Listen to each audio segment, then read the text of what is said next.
Hi friends, very good morning. ஒரு morning ரொட்டீனில் உங்களை சந்திக்கிறதுல ரொம்பவே சந்தோஷம்.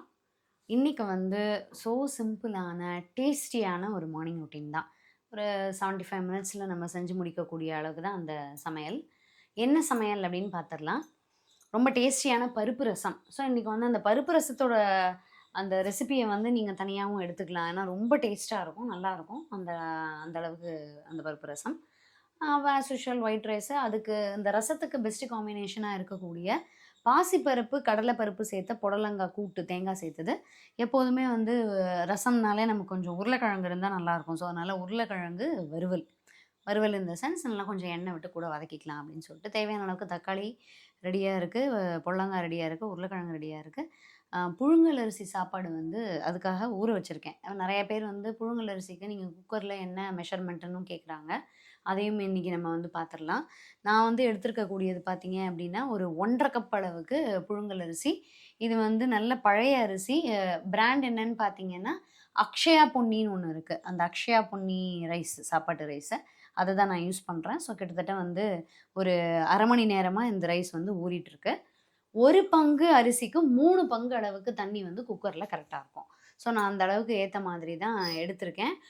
கிட்டத்தட்ட 1 1/2 கப்பு சொன்னேன் இல்லையா, 4 1/2 கப் அளவுக்கு தண்ணி வச்சுருக்கேன். இப்போ வந்து இந்த அடுப்பை பற்ற வச்சுருவோம். தண்ணி கொதிக்கும்போது நம்ம அரிசியை ஃபுல்லாக வடிச்சிட்டு போட்டுடலாம். நம்ம அரிசியை போடும்பொழுது அதில் கொஞ்சம் கூட தண்ணியே இருக்கக்கூடாது. ஃபுல்லாக வடிச்சிடணும். அப்போ தான் அந்த மெஷர்மெண்ட் வந்து உங்களுக்கு கரெக்டாக இருக்கும். நீங்கள் அதுக்கேற்ற மாதிரி பார்த்துக்கலாம். அந்த அளவு என்ன அப்படின்னா, அந்த சாப்பாடு வைக்கக்கூடிய அந்த டைம் என்ன அப்படின்னா, தண்ணி கொதிச்சு அரிசியை போட்டுட்டு உடனே சிம்மில் வச்சுட்டு ஒரு 8லேருந்து 10 நிமிஷம் வரைக்கும் விட்டால் போதும். அந்த இடையில வரக்கூடிய விசில் சவுண்டெல்லாம் நமக்கு கேல்குலேஷனுக்கு வராது. நீங்கள் அந்த அரிசியை போட்டு க்ளோஸ் பண்ணி சிம்மில் வச்சு ஒரு 10 நிமிஷம் விட்டுட்டீங்க அப்படின்னா ரொம்ப பதமாக கரெக்டாக வந்திருக்கும். இப்போ இந்த பருப்பு எதுக்குன்னா, கிட்டத்தட்ட ஒரு 5 1/2 டீஸ்பூன் அளவுக்கு தான் பருப்பு எடுத்திருக்கேன்.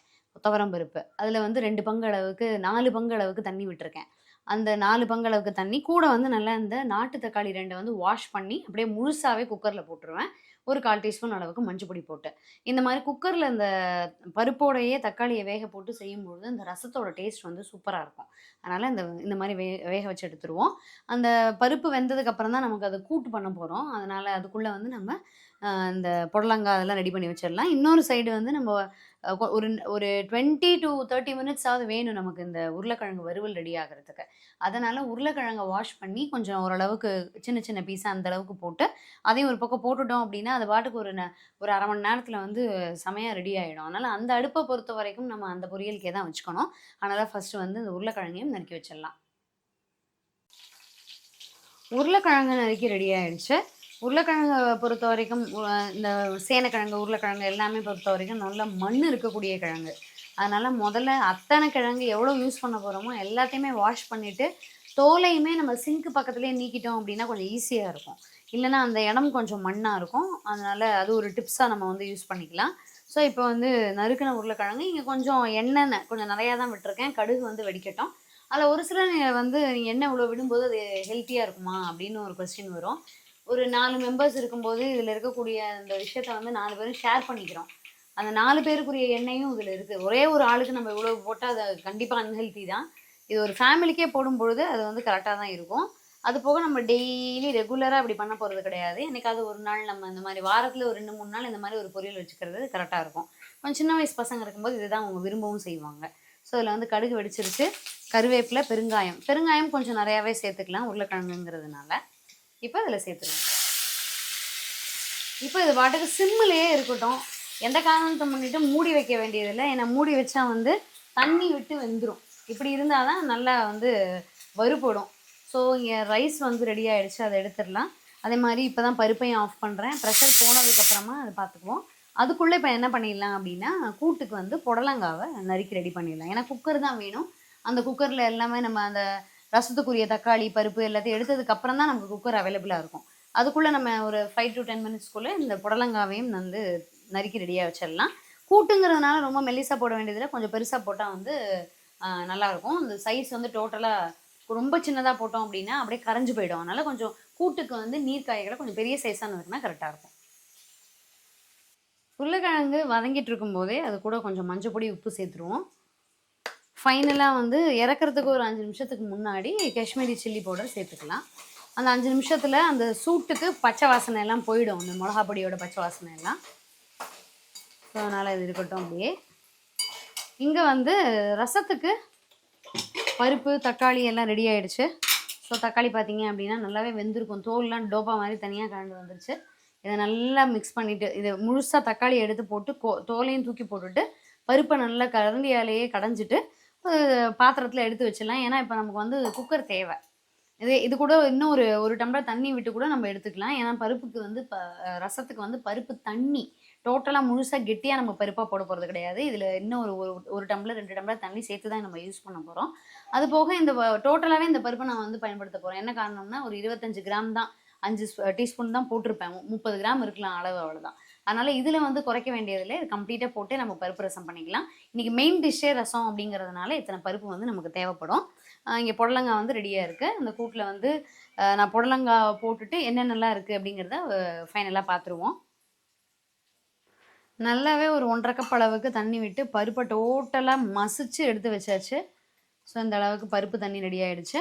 அந்த 2 தக்காளியையும் அந்த தோலை நீக்கிட்டு அதை ஒரு டம்ளர் தண்ணியில் போட்டு வச்சுருக்கேன். ஏன்னா நம்ம கரைக்கிறதுக்கு வந்து சூடு இல்லாமல் இருந்தால் தான் கரெக்டாக இருக்கும். அதனால் இப்போ இந்த குக்கரில் கூட்டுக்கு வந்து 1/2 கப் அளவுக்கு பாசிப்பருப்பு, ஒரு 5-6 டீஸ்பூன் அளவுக்கு கடலைப்பருப்பு போட்டாச்சு. அதில் வந்து 1 கப் அளவுக்கு தண்ணி விட்டுருக்கேன். ஏன்னா நம்ம வந்து புடலங்காய் தான் பயன்படுத்த போகிறோம். ஸோ புடலங்காயிலேயே கொஞ்சம் தண்ணி வரும். அதனால் ரொம்ப நம்ம வந்து தண்ணி விட்டுட்டோம் அப்படின்னா கூட்டு நீர்க்க ஆகிடும். அதனால் புடலங்காய் ஒரே ஒரு நல்ல பழுத்த நாட்டு தக்காளியை நறுக்கி போட்டிருக்கேன். இப்போ இதில் வந்து இதை ஆட் பண்ணிடலாம். ஆட் பண்ணிவிட்டு ஒரு 1/2 டீஸ்பூன் அளவுக்கு சாம்பார் பொடி வந்து சேர்த்துருவோம். மஞ்சள் பொடி ஒரு 1/4 டீஸ்பூன் அல்லது 1/2 டீஸ்பூன் அளவுக்கு சேர்த்துக்கலாம். உப்பு வந்து சேர்க்க வேண்டாம். ஏன்னா உப்பு சேர்த்தா சில சமயம் வந்து பருப்பு வேகாது. ஃபைனலாக நம்ம தேங்காய்லாம் சேர்த்ததுக்கப்புறமா வந்து உப்பு சேர்த்தா போதும். ஸோ நான் சொன்ன பொடி, அந்த மஞ்சள் பொடியையும் 1/2 டீஸ்பூன் அளவுக்கு சாம்பார் பொடியையும் சேர்த்து குக்கரை க்ளோஸ் பண்ணி வச்சுருவோம். இதனுடைய டைம் வந்து ஹை ஃப்ளேமில் 2 விசில் விட்டுட்டு சிம்மில் வச்சு ஒரு 7-8 நிமிஷம் வச்சோம் அப்படின்னா கரெக்டாக ரெடி ஆகிடும். ரசத்துக்கு ஒரு வரட்டு வானலியில் எண்ணெயெல்லாம் விடலை. நல்லா 1/2 டீஸ்பூன் அளவுக்கு மிளகு, 1/2 டீஸ்பூன் அளவுக்கு ஜீரகம், அதை வந்து சிம்மில் வச்சு தான் வறுத்துட்ருக்கேன். இப்போ லைட்டாக படப்படன்னு லைட்டாக சவுண்டு வரும்போது நிறுத்திடலாம். இது ரொம்ப கறியை விட வேண்டாம். ஏன்னா நமக்கு சூடு இருந்தால் மட்டும்தான், இந்த வறுபட்டால் மட்டும்தான் நமக்கு இடிக்கல்லில் நம்மளால் தட்ட முடியும். இல்லாட்டி மிளகு முழுசாகவே அப்படியே இருக்கும். சின்ன சின்னதாக உடச்சி நல்லா நசுக்கி போட்டால் தான் ரசத்துக்கு வந்து மிளகு வாசனை நல்லாயிருக்கும். ஸோ நல்லா அதை வந்து ஆற வச்சு தட்டிடலாம் இடிக்கல்லில். அதுக்கு முன்னாடி என்ன நறுக்கி வச்சுருக்கேன் அப்படின்னு பார்த்தீங்கன்னா, ஒரு 4 சின்ன வெங்காயம், ஒரு 4 பல் பூண்டு, ஒரு பச்சை மிளகாவை சின்ன சின்னதாக நறுக்கி வச்சுருக்கேன். இடிக்கல்லில் அந்த மிளகு ஜீரகத்தை பொடி பண்ணதுக்கு அப்புறமா இந்த நறுக்கி வச்சுருக்கக்கூடிய பச்சை மிளகா அது எல்லாத்தையும் இடிச்சுக்கலாம். ரெண்டையும் ஒன்றா போட்டு இடித்தோம்னாலும் நமக்கு வந்து மிளகும் ஜீரகமும் இடிப்படாது. ஏன்னா அதுக்கு ஈரம் வந்துடும். ஸோ நல்லா ட்ரையாக இடிச்சுட்டு அதுக்கப்புறம் அதை சேர்த்து இடித்து வச்சுக்குவோம். ரசத்துக்கு ஒரு 2 டீஸ்பூன் நெய்யில் கடுகு தாளிச்சாச்சு. கடுகு வெடிச்சிருச்சு. இப்போ வந்து ஒரு வரமிளகா, கருவேப்பிலை. வரமிளகா வந்து கம்மியாக தான் போட்டிருக்கேன். ஏன்னா மிளகு காரம் இருக்கும், பச்சை மிளகா காரமும் இருக்கும். அதனால் இந்த அளவு இருந்தால் போதும். பெருங்காயம் வந்து கொஞ்சம் நல்லாவே சேர்த்துக்கலாம், நிறையவே சேர்த்துக்கலாம். சூப்பராக இருக்கும் ரசத்துக்கு. அந்த பெருங்காய வாசனை தூக்கலாக இருந்தால் எங்கள் வீட்டில் ரசம் ரொம்ப பிடிக்கும். அதனால் வந்து அப்படியே இருக்கட்டும். இப்போ நான் என்ன பண்ணியிருக்கேன், இடிக்கல்லில் ஏற்கனவே சொன்ன மாதிரி அந்த மிளகு ஜீரகத்தை நசுக்குனதுக்கப்புறமா இது எல்லாத்தையும் நச்சிருக்கேன் நல்லா போட்டு. அந்த பச்சை மிளகா, பூண்டு, சின்ன வெங்காயம். இப்போ இந்த பச்சை மிளகா, பூண்டு, சின்ன வெங்காயம் இடிச்சிருக்கோம் இல்லையா, அதை வந்து இதில் சேர்த்துடலாம். சேர்த்துட்டு இது நல்லா வதங்கினதுக்கப்புறமா கரைச்ச தக்காளி, நம்ம வேக விட்டு கரைச்சிருக்கோம் இல்லையா, அந்த தக்காளி, இந்த தக்காளி வந்து இப்போ நல்லாவே ஆறி இருக்கும். இது நல்லா கரைச்சி அதை சேர்த்துக்குவோம். இப்போ இந்த இடிக்கல்லில் இன்னும் ஒரு 1/2 டம்ளர் அளவுக்கு தண்ணி ஊற்றி கூட வச்சுக்கலாம். நம்ம வாஷ் பண்ண மாதிரியும் ஆச்சு. இது அத்தனையும் திருப்பி நம்ம வந்து நல்லா இந்த சாறு இருக்கும் இதில், அதுவும் இதில் இறங்கின மாதிரியும் ஆச்சு. இப்போ தான் வந்து இதனுடைய ப்ரெஷர் போயிருக்கு. தேங்காய் வந்து அரைச்சி விடணும். இதுக்கு வந்து பார்த்தீங்க, ஆமாம் கூட்டுக்கு வந்து ப்ரெஷர் போயிடுச்சு. தேங்காய் அரைச்சி விடணும். உருளைக்கிழங்கு பொரியல் ரெடி ஆகிடுச்சு. ஃபைனலாக அதுக்கு காஷ்மீரி சில்லி பவுடர் மட்டும் போட்டு ஒரு 5 மினிட்ஸ் கழிச்சு ஆஃப் பண்ணிவிட்டேன். அந்த பச்சை வாசனை போக நல்லா வதங்கியாச்சு. இப்போ ரசத்தை ரெடி பண்ணிகிட்டே இருக்கோம். கூட்டு பார்த்தீங்கன்னா ஓப்பன் பண்ணியாச்சு. நல்லா வந்து தேவையான அளவுக்கு சூப்பராக வெந்திருக்கு. பாசிப்பருப்பும் கடலைப்பருப்பு இடையில நல்லா இருக்கும் சாப்பிட்றதுக்கு கூட்டில். இதே வந்து நம்ம முட்டைக்கோஸ் எல்லாம் பண்ணோம் அப்படின்னா அதில் நிலக்கடலை சேர்த்துக்கலாம், இன்னும் சூப்பராக இருக்கும். இப்போ தான் வந்து அடுப்பை பற்ற வச்சுருக்கேன். இதில் வந்து நம்ம தேங்காய், ஜீரகம், ஒரே ஒரு வரமிளகா, ஜீரகம் வந்து 1 டீஸ்பூனே போட்டுக்கலாம். தேங்காய் 1 மூடி சேர்த்துருக்கேன். இப்போ இது வந்து இதில் ஆட் பண்ணிவிட்டு தேவையான அளவுக்கு உப்பு சேர்த்துக்கலாம். தண்ணி ஆட் பண்ணணும்னா ரொம்ப கம்மியாக தான் ஆட் பண்ணணும், ஏன்னா கூட்டு அப்போ தான் கெட்டியாக இருக்கும். இல்லை நேரம் ஆக ஆக நமக்கு பாசிப்பருப்பு வந்து கெட்டித்தன்மை படும், அதனால் இன்னும் கொஞ்சம் தண்ணி கூட சேர்த்துக்கலாம்.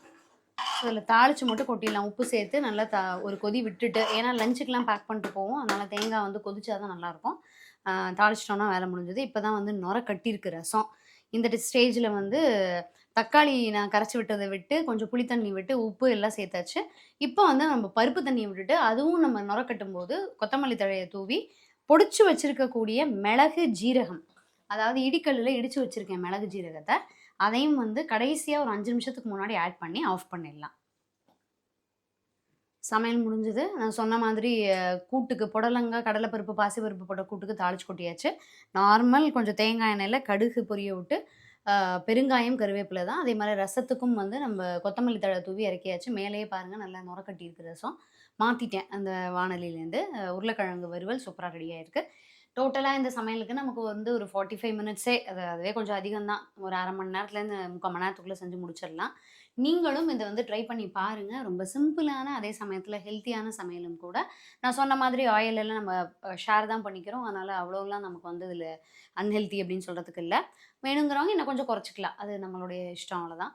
ஸோ ட்ரை பண்ணி பார்த்துட்டு எப்படி இருந்ததுன்னு சொல்லுங்கள். இன்னும் ஒரு நல்ல அருமையான வீடியோவில் சந்திக்கலாம். தேங்க்யூ.